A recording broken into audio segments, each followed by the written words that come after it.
अस्पताल है शहीद प्रभुनारायण मल्टी स्पेशलिटी अस्पताल में। देखिए यहाँ पर लेक्चर देने के लिए ईसीजी पर आए हुए थे और अभी इनका मैंने लेक्चर भी सुना है।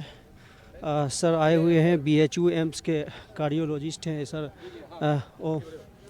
ओम शंकर सर हैं बीएचयू में कार्डियोलॉजिस्ट हूँ। बीएचयू सर कार्डियोलॉजिस्ट है सर। जी जी सर अभी बजट भी पास हुआ है, खास करके इंडिया के स्वास्थ्य व्यवस्था पर सर क्या कहना है सर? देखिए क्या है कि आप जिससे बात कर रहे हैं, मैं डॉक्टर ओम शंकर हूँ और हृदय रोग विशेषज्ञ हूँ और बनारस हिंदू सर लेक्चर आपका चल रहा था। बनारस हिंदू यूनिवर्सिटी में हृदय रोग विभाग का विभाग अध्यक्ष भी रहा हूँ और मेरी लड़ाई जो है सालों से है और स्वास्थ्य के मौलिक अधिकार और शिक्षा के मौलिक अधिकार की लड़ाई लड़ता हूँ। और सरकार जो है हम लोग की लड़ाई की वजह से कई सकारात्मक कदम उठाए हैं और स्वास्थ्य बजट जो है धीरे धीरे उसको भी बढ़ाने की कोशिश कर रहे हैं। अभी चूँकि रोड इंफ्रास्ट्रक्चर में सरकार को समझ आ रहा है कि ज़्यादा इन्वेस्टमेंट करना है तो उनका ज़्यादातर बजट जो है उस तरफ जा रहा है। लेकिन हम लोग की मांग है कि स्वास्थ्य का कुल बजट चाहे केंद्र हो या राज्य हो उसको 10% होना चाहिए, क्योंकि एक कोई भी विकास में जो सबसे महत्वपूर्ण मनुष्य के विकास में मनुष्य है, ना कि जो सड़कें और वो। पहले मनुष्य का विकास हो और मनुष्य के विकास से मनुष्य मानव पूंजी में बदलता है जो समाज, राष्ट्र और घर के निर्माण में सहायक होता है। और उसके लिए स्वास्थ्य और शिक्षा, ये क्वालिटी एजुकेशन, इक्वल एजुकेशन, ये गुणवत्तापूर्ण शिक्षा और सबको एक समान शिक्षा और गुणवत्तापूर्ण स्वास्थ्य की सुविधाएं और सबको एक समान स्वास्थ्य की सुविधाएं उपलब्ध हो, इसके लिए स्वास्थ्य और शिक्षा के मौलिक अधिकार जो है अत्यंत आवश्यक है।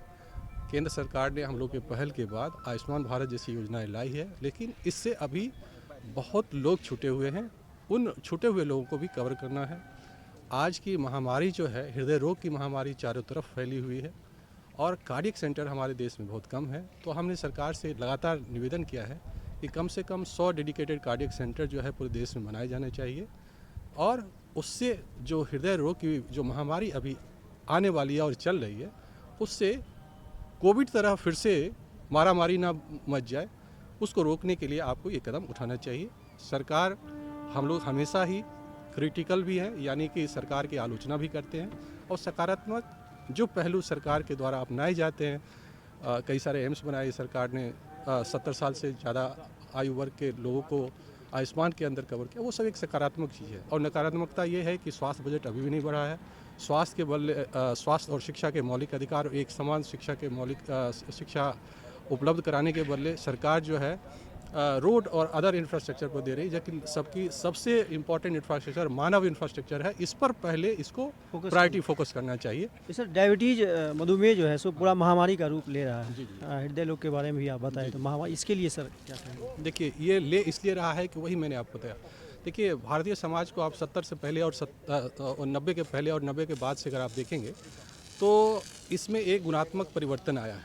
और वो परिवर्तन क्या है कि 90 से पहले भारतीय समाज जो था वहाँ पर शारीरिक श्रम की बहुलता थी और जब ये मशीनीकरण हो गया 90 के बाद, जो सरकार ने अपनी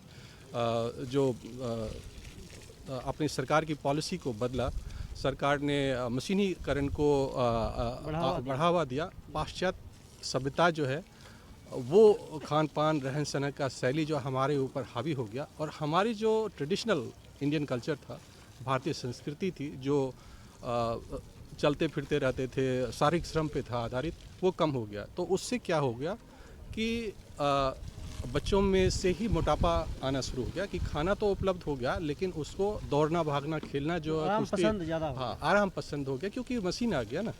और आप कबड्डी खेलने के बदला मोबाइल खेल रहे हैं तो उसमें शारीरिक श्रम था, आपका एनर्जी वेस्टेज था जो प्रिजर्व हो रहा है। खाना अच्छा हो गया तो इससे क्या हो गया, आप में मोटापा बढ़ा। मोटापा आगे चलकर ब्लड प्रेशर और शुगर के जैसे बीमारियों को जनित किया और साथ में हृदय रोग जनित हुआ उसकी वजह से। सर एक आयुष्मान भारत के बारे में आप सर बोले हैं कि सर जानकारी हमको मिली है कि सर आप आयुष्मान भारत पर आप ही के वजह से आयुष्मान भारत कार्यक्रम शुरू हुआ, इसमें क्या सर आपकी भूमिका रही है?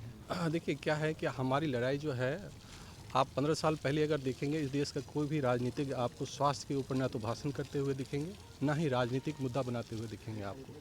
हम लोगों ने इस अति महत्वपूर्ण मुद्दे को राजनीतिक मुद्दा बनवाने का प्रयास किया। मैं व्यक्तिगत तौर पर 14 महीने सस्पेंड रहा हूँ इस लड़ाई में। 4 बार आमरण अनशन कर चुका हूँ। अभी हाल में मई के महीने में 21 दिनों तक जो गांधी जी का सबसे लंबा ड्यूरेशन ऑफ आंदोलन था 2024 में 2024 मई में, जी सर। अभी चुनाव के वक्त 21 दिनों तक आमरण अनशन किया था और यही मांग थी, स्वास्थ्य और शिक्षा को मौलिक अधिकार का दर्जा दिया जाए। कानूनन तौर पर हर व्यक्ति को ये गुणात्मक और समान शिक्षा और स्वास्थ्य के मौलिक अधिकार मिले, ताकि हर व्यक्ति को एक समान बढ़ने का मौका मिले। कोई आदमी गरीबी की वजह से शिक्षा में पीछे ना हो जाए और बीमारी की वजह से वो इलाज कराकर गरीब ना हो जाए। सरकार इसकी जिम्मेदारी उठाए और ये इसलिए उठाए कि हर आदमी टैक्स पेयर है। सरकार झूठ बोलती है कि टैक्स पेयर खाली वो है, सारे वो हैं जो कि सिर्फ इनकम टैक्स देते। नहीं, हर आदमी जो कोई सामान खरीदता है वो टैक्स देता है। दवा खरीदिए, कुछ भी खरीदिए, आप कॉपी किताब खरीदिए, कुछ भी खरीदिए, आप टैक्स देते हैं। सब आदमी टैक्स देते हैं। कोई डायरेक्ट टैक्स है, कोई डायरेक्ट टैक्स है। जब सब आदमी टैक्स देते हैं तो स्वास्थ्य और शिक्षा जो है उसके मद में आप इसको इन्वेस्टमेंट समझ सकते हैं, इसकी इंश्योरेंस आप समझ सकते हैं, और इसीलिए उसका अधिकार है, हर व्यक्ति को मिलना चाहिए। जी सर, बहुत बहुत धन्यवाद। तो आपने सुना, थोड़ा सा दिखाते हैं, बहुत सारे लोग इनके सामने खड़े हैं।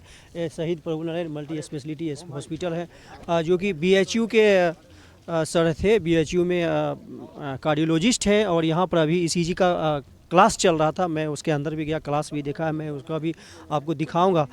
ओम शंकर सर, तो आप ज़्यादा से ज़्यादा इसको शेयर करें। बहुत बहुत धन्यवाद।